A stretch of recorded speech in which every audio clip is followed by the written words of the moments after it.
Where is the money coming from for these historic pay raises? We start with Kirk Adams, Governor Doug Ducey's Chief of Staff and a former Speaker of the House. Welcome back to Square Off. Thank you. Good to be here, man. Let's give folks a little snapshot of the governor's plan. Arizona teachers get a 1% raise this year from the legislature. The governor's calling for a 9% pay raise next fall, then 5% in the fall of 2019, another 5% in the fall of 2020.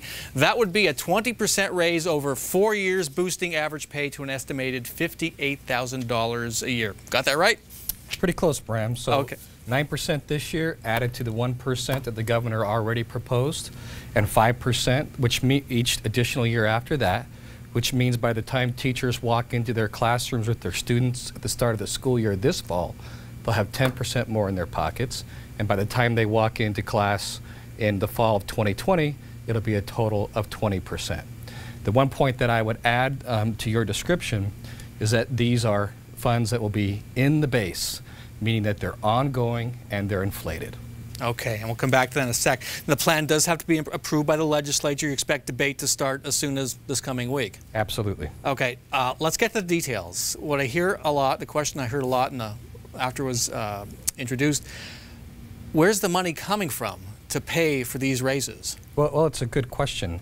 And all you have to do is to look at how great Arizona's economy is doing. State revenues have always been a lagging indicator behind the economy, and we're seeing incredible growth in Arizona's economy, and this plan reflects our ability to put those new dollars that are coming in as a result of more Arizonans working towards the top priority of the state, which is teachers and students. Okay, we know very well here the economy goes like this and then it goes like this. So how reliable a source of funding is growth? So I've been around the state capitol and budgeting since around 2005. I've seen a lot of revenue forecasts during that period of time. And I feel very comfortable recommending to the governor and to the current speaker and president of the Senate that this forecast is not only reliable, but frankly, it's fairly conservative. And when these numbers come out, you'll see that they are in line with the Financial Advisory Committee and other economists who advise that committee. Okay, so relying on economic growth. I understand some of this might come from a hospital assessment. There are a number being used right now for the Medicaid expansion. So there are a number of items that help us get all the way to this, including repurposing several of the governor's priorities that he unveiled in his budget, his executive budget, in January of this year.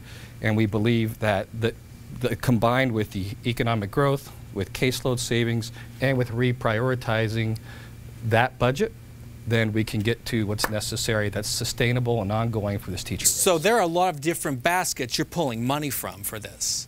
There are three main categories: new revenue growth, adjustments to caseload because the economy is going so well, and repurposing the governor's priorities. And what about the assessment, the hospital assessment? Would that be used to help pay for teacher raises? There are mechanisms in there that do assist in getting there, and the hospital assessment could potentially be part of that, but we'll be working with the legislature on those final details.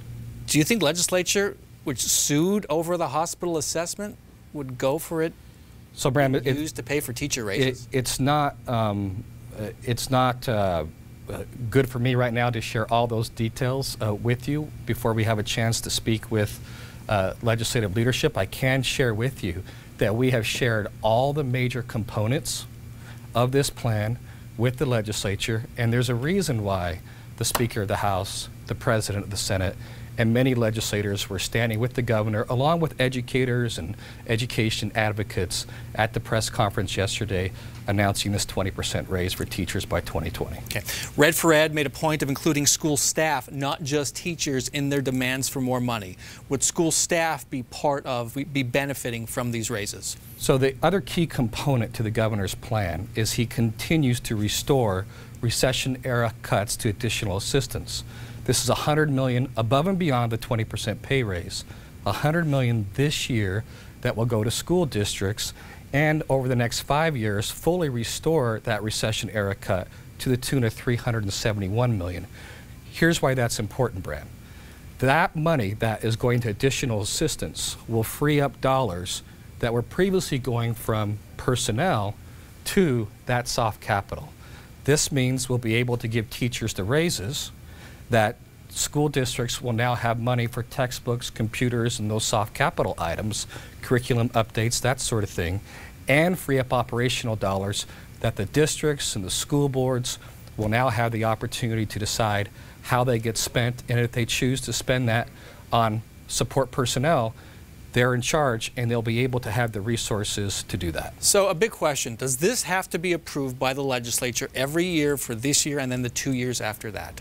So we are on a 3-year budget cycle. So what you'll see this year is a vote on the specific FY19. For the 9% raise. And then you'll see as well how we're going to do the additional 5% in every other part of the budget in the 3-year cycle leading up to 2020. But is a future legislature bound to vote for that? There is to sign off on that? There is nothing in the budget that any future legislature you can say is bound by. But by putting these dollars in the base, ongoing and inflated, they are protected.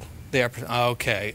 Just to be clear, so is it fair to say this is a 9% raise for this year?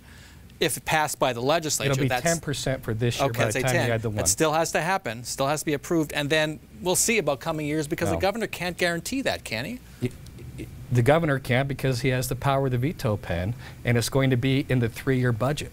So it'll be 5% next year, 5% the year after. So by 2020, it's 20%. All right, Kirk Adams, thanks so much for joining us. Again, debate likely to start on Monday.